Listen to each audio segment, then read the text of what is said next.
This is LaserBolt and welcome to today's video, guys. Today we're taking a look at everything we've known so far for the Elden Ring. Now this is one of the most anticipated games of 2022. We could theoretically say 2021 because it's launching in January. We're actually not that far away, guys. We're less than a year away, so I am really excited for this game, and it's one of the biggest games a lot of people have been waiting for. And luckily for us, guys, today we got a lot of information regarding the game, what we could expect, what type of gameplay, world structure, story, all that good stuff. Because today Miyazaki actually had an interview and he gave a lot of information regarding the game that you definitely want to find out. So if all of this sounds like something you're definitely interested, a like would be greatly appreciated. And don't forget to subscribe to the channel to stay up to date to everything Elden Ring. All right, so let's get started with all the juicy information. Let's get started with the gameplay and what we could expect when actually getting our hands on the game. Now, this game will allow you to do multiple things, so you'll be able to jump, you'll be able to ride horses. One thing about riding horses, guys, you won't be able to ride horses when playing in multiplayer, because this game does give you the option to have multiplayer and co-op, but you won't be able to ride horses as you explore the world as of right now. I'm pretty sure maybe throughout a patch or an update when the game gets released, we'll probably be getting that option. But as of right now, you can jump, ride horses. If you're playing the game solo, if you're playing as a multiplayer, you won't just be able to jump and run. You're also going to be able to summon spirits of the fallen enemies as allies and tag along with them. In addition to that, spirits can be improved, and there are different types of spirits that can be used for assaults, decoy, defense, and a few other options. Now remember, there are some useless spirits as well, so determining and finding the location of these spirits is going to be crucial and important to our builds. There is a stamina bar that exists, but will be less influenced on the game mechanics because they want to make sure exploration is key, because there is going to be a sort of open world feel to this game.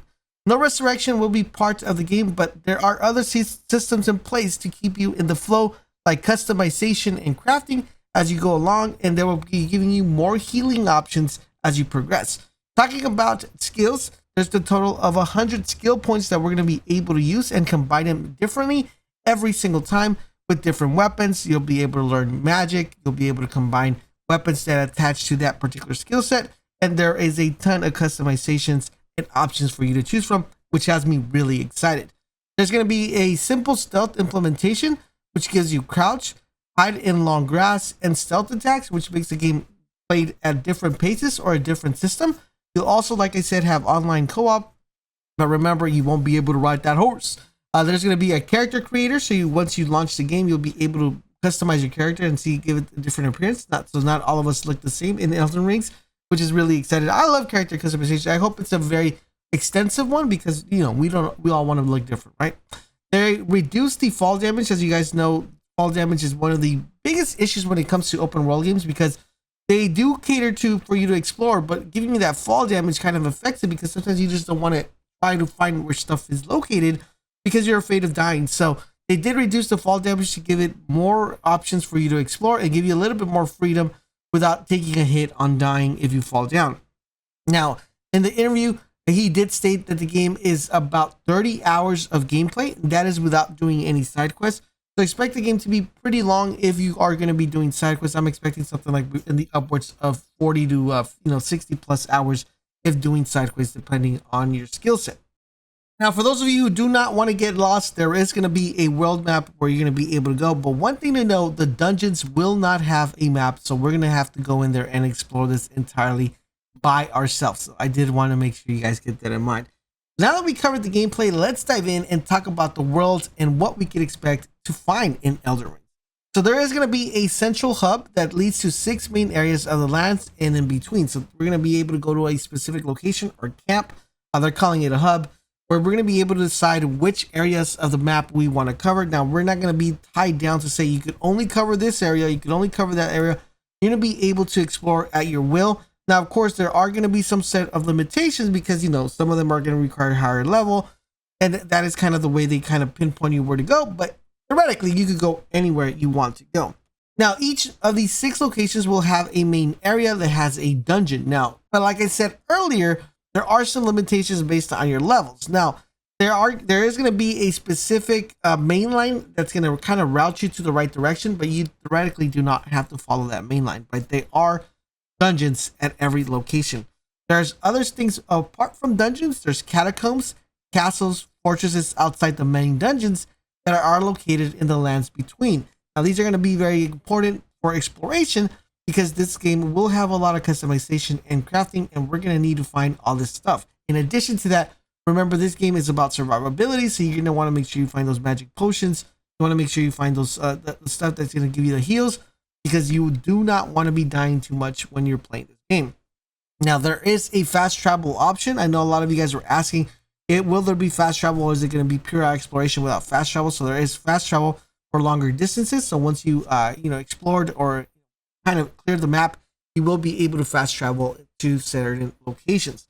Now, there are weapons and magic involved in the game and can both be bought or found, but most are hidden in the open world. That is what has me really excited. As you guys know, I love loot and shooters. I love anything that's RPG, battle royale, anything that has to be found or located.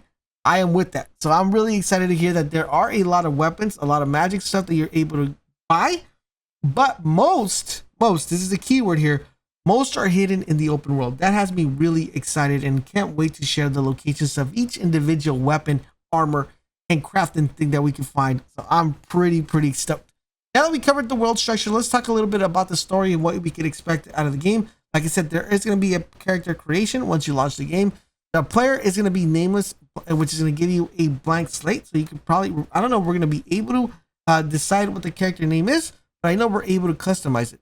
So what type of player will you be if you're going to be nameless, right? That's the question a lot of you guys were asking. Well, we're going to be a tarnished individual, which has a lot of grace from the golden era of the Elden Ring. So we're going to be, pretty stoked. And we're pretty much exiled from the lands between. And this is where we come in. Once the Elden Ring is broken, that tarnished are called back to the lands between. So basically, once the Elden Ring got broken, we're going to be called back and say, yo, nameless person, come back. And that includes the player's character as well as other characters that are also going to be called from the outside to come into the lands in between. The main bosses of the game are a total of 6 demigods, which are ancient gods that we're going to find out who exactly they are once we get our hands on the game or a little bit earlier. They hold various shards of the Elden Ring, inherited different powers, and have become corrupt. Now, I'm hoping that when this game, when we launch and we kill a boss, we actually get some sort of, get that shard, and that shard gives us some sort of ability. That'd be awesome. And in addition to that, now they said that they're going to make it as easy understanding to balance with a lot of depth for the players to uncover. So they want to make it flow easily, but they also want to give you a ton of information when playing the game. Like I said, this game does have multiplayer and will have multiple endings depending on how we approach the game. So do keep that in mind and expect those multiple endings to be uploaded on the channel once we get that information. And we're going to end today's video with a quote from Miyazaki. He says, "I imagine there's a lot that is difficult to imagine, difficult to grasp. But as far as I am concerned, after my 10 years or so of directing games, this really feels like a culmination of everything that I've enjoyed about game development and everything I brought to this point. I really hope that as fans of the games, you'll enjoy it as well. On behalf of the whole team at From, this is a compilation of everyone's passion here and everyone's dedication. So we just were really enthusiastic about this project and we can't wait for people to play it." I am excited, guys. I can't wait to actually get my hands on it. Are you guys excited for Elden Ring? Let me know in the comment section down below. If you guys are enjoying our Elden Ring's coverage, make sure you guys keep it locked on the channel. We'll have a lot more of Elden Ring's content to come. So make sure you guys keep it locked here and I will catch you guys later.